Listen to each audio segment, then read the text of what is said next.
Last week I did a video about professional athletes who have had long and successful careers, and I attributed that to many different things. There's things like their genetics, their nutrition, their training, their recovery methods, ability to remain free of injuries over time, their commitment level, maturity, and love of the game. But the biggest thing I didn't address there was load management, and that's something we see a lot of these days. So let's talk a little bit about load management. For those of you not familiar with load management, it's the deliberate temporary reduction in activity to help ensure an athlete's wellness, health, and performance down the road.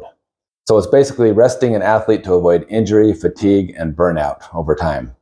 Now, some of the names that come to mind in the NBA when you think of load management are Kawhi, AD, Zion, Kyrie, Embiid, LeBron, and many others.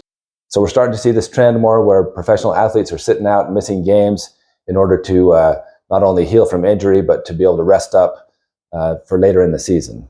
Now, this is a controversial practice, and I can see why, but I'm actually torn on the issue. On one hand, as a fan, I don't like it at all when I tune into highlights and I see three of the stars sitting on the bench and they're not having many serious injuries. It makes me wonder what's going on.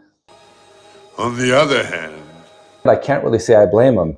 If you're a professional athlete making millions of dollars a year, you'll want to do everything you can to prolong that career and not have it cut short unnecessarily by injuries or overtraining. A lot of times, if they're a franchise player, the face of the team, the ownership's going to be more careful with their athletes in that regard, and they're going to want them to be able to peak at the right time of year at the playoffs and to be in their best condition at that time. So I can see why they do it from that standpoint. on the other hand, It's not always the player's fault. A lot of times we give these guys grief for taking off on these games, but it's not their decision. It's medical staff, trainers, or ownership. They want to make sure and protect them, and they'll tell them to back off and take things easy. Hey, take it easy. Now, the harshest critics of load management are obviously the old school players who didn't ever participate in anything like that. They had the Def Leppard mentality that it's better to burn out than fade away, so they're going to give it everything they've got every night out there. Charles Barkley said the following: "Wait a minute, you're going to make $70 million and you can't play basketball 3 or 4 days a week? They fly private, they got the best medical stuff ever created. People work in the steel mill every day. I'm pretty sure they're tired too, but they go to work every day. It's just terrible. They're a bunch of knuckleheads." Now, I agree with Barkley in that it is a bummer for the fans when you go to see your superstar and he's sitting out so many games. Contrast that, though, with these old school NBA players. I just want to show you some of the highlights of how grueling their seasons were and how little time they took off. John Stockton and Karl Malone played a total of 37 years in the NBA at their careers. They only missed a total of 32 games over that period. That's incredible that they were so consistent and played all the time. And you know they were injured for many of those games. They had nagging aches and pains and injuries, but they were fighting through it. Larry Bird's career was shortened with back injuries. It was a common sight towards the end of Larry Bird's career to see him lying down on the floor just as often as you saw him sitting on the bench. I remember seeing Dream Team highlights where he's doing the same thing, but he was always playing through pain and through injuries and didn't let that stop him. Michael Jordan actually predicted this years ago. He said, in 20 years, you won't see people playing when they have a sprained ankle. If you look at the 2001 season, there were 42 players that played all 82 games of the season. And in 2021, there were only 5 that played all 82. So it's very interesting. but on the other hand, We think being a professional athlete would be such a glamorous job, and it does have its perks. They fly private, they're catered to, they've got all kinds of benefits, but it's still got to be grueling. I mean, playing all season, playing with practices, traveling like that, it's got to be hard. So I do have to cut them some slack, but at the same time, it's a bummer to be missing some of these players when they're taking it easy when they could be playing. So this load management issue reminds me a little bit of some comments I've heard from the UFC.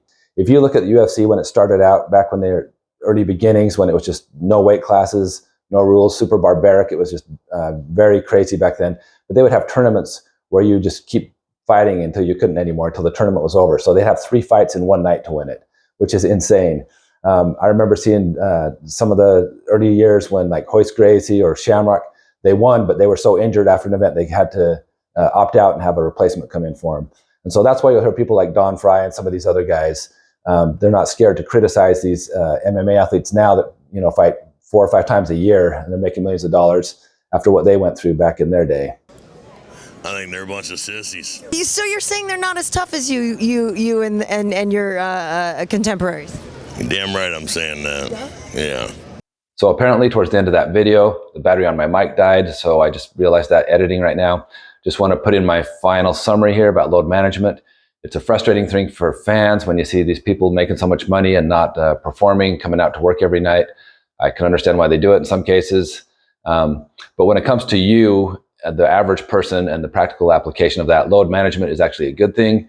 If we're pushing ourselves too hard, if we're overtraining, if you're the type of personality that's always go, go, go, type A, gung-ho on everything, sometimes it's good to take a step back and relax and pace yourself a little bit better. So when it comes to your long health, remember, we're looking for long-term longevity, not just burnout in a blaze of glory. So feel free to comment, like, and subscribe. Don't encourage him.